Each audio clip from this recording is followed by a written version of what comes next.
Alright guys, so before I start this video, if you want to book an appointment with me directly and talk about your course or admission process or visa process or documentation, anything, first link in the description is the link which you can use to book the appointment and I'll show up directly. Alright guys, so yeah, welcome back once again. अगर आप मेरे channel पे नए हो, मेरा नाम निखिलेश है, मेरे साथ आसिफ बैठे हैं और ये पिछले 3.5 साल हो गए हैं जर्मनी में लगभग। अभी ये MBBS कर रहे हैं, अपने सेकेंड ईयर ख़त्म कर चुके हैं, तीसरा साल शुरू होने वाला है। इनके साथ मैंने एक इंग्लिश में भी वीडियो बना चुका हूँ, अगर आपको वो भी देखना है तो मैं डिस्क्रिप्शन में दे दूंगा। यार आसिफ, मैं ज़्यादा नहीं बोलना चाहता, लेट्स स्टार्ट विथ आपका थोड़ा इंट्रोडक्शन दे दो लोगों को। आप कहाँ से आते हो, आपने 10th 12th में कितना स्कोर करा, उसके बाद आपने यहाँ पर स्टूडेंट को लीग करी रही, तो उसमें कितना स्कोर किया, तो थोड़ा ग्रेड्स के बारे में बताओ ताकि अगर एक स्टूडेंट या पेरेंट्स वॉच कर रहे हैं तो उन्हें थोड़ा आइडिया हो जाए। हेलो, मेरा नाम आसिफ है, मैं कोलकाता से हूँ।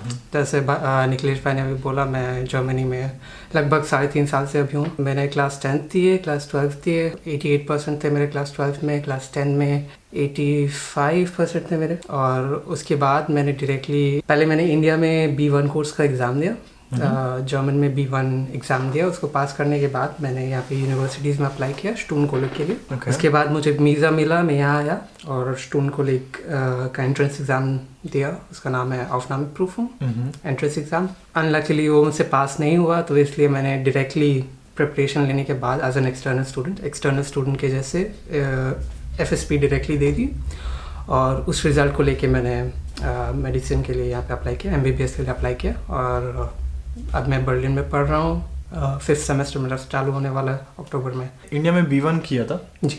कहाँ से? गोएथे से सर्टिफिकेशन किया था गोएथे? हाँ, एग्ज़ाम मैंने दिया था गोएथे।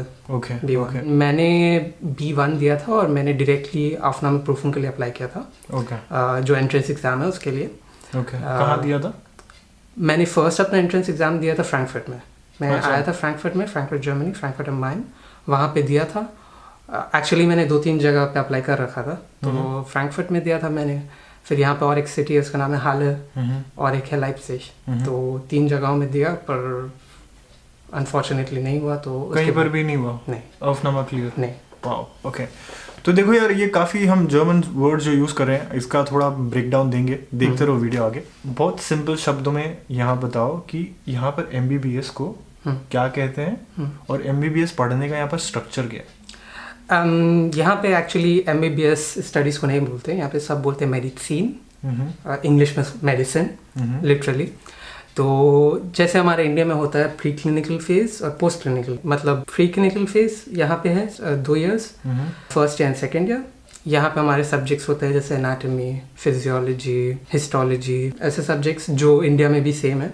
और पोस्ट क्लिनिकल ईयर्स में हमारे होते हैं सब्जेक्ट्स जैसे ऑन्कोलॉजी, हेमेटोलॉजी, सब्जेक्ट्स जो ज़्यादातर डिजीज़ पे ओरिएंटेड होते हैं। तो यहाँ पे भी सेम है, फर्स्ट 2 years आपके प्री क्लिनिकल, 10 रिमेनिंग 3 years आपके पोस्ट क्लिनिकल, और फिर 1 year इंटर्नशिप। तो टोटल 6 साल का है जी MBBS यहाँ पर। तो यहाँ पर जर्मनी में पढ़ने के लिए आपने अगर 12वीं ख़त्म करा है और आप जर्मनी में आके MBBS पढ़ना चाहते हो तो आपको 13th ईयर करना पड़ता है। ये जो स्टूडेंट कॉलेज की जो बात कर रहे थे उसको बोलते हैं फाउंडेशन ईयर या 13th ईयर भी कहा जाता है। और आपको वो क्लियर करना बहुत ज़रूरी है, because without score of that 13th year आपको एडमिशन यूनिवर्सिटी में नहीं मिलेगा जर्मनी में। आप थोड़ा स्टूडेंट कॉलेज के बारे में बताओ। स्टूडेंट कॉलेज एक्चुअली एक प्रिपरेटरी कोर्स जैसा है, उसमें 2 सेमेस्टर्स होते हैं, मतलब एक कंप्लीट ईयर।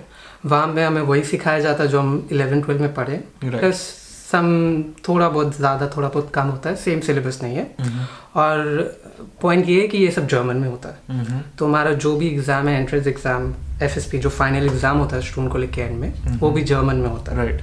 तो यही मेन पॉइंट है, इसीलिए सब लोग स्टूडेंट कॉलेज में एडमिशन लेना चाहते हैं, क्योंकि हमारा स्टडीज़ भी जो मेडिसिन का जर्मनी में होता है वो जर्मन में होता है। राइट। तो इसीलिए आप वहाँ से प्रिपरेशन लेके आप मेडिसिन के लिए अप्लाई करते हैं, ताकि आपको सब सब्जेक्ट्स, आपका जो भी कॉन्सेप्ट्स है आपको जर्मन में आ जाए और आप मेडिसिन पढ़ पाए। राइट। तो बेसिकली जब अगर जर्मनी की तरफ बढ़ रहे हो तो आपके दिमाग से इंग्लिश निकल जानी चाहिए पूरी, बिकॉज हर चीज़ जर्मन में ही हो रही है। राइट।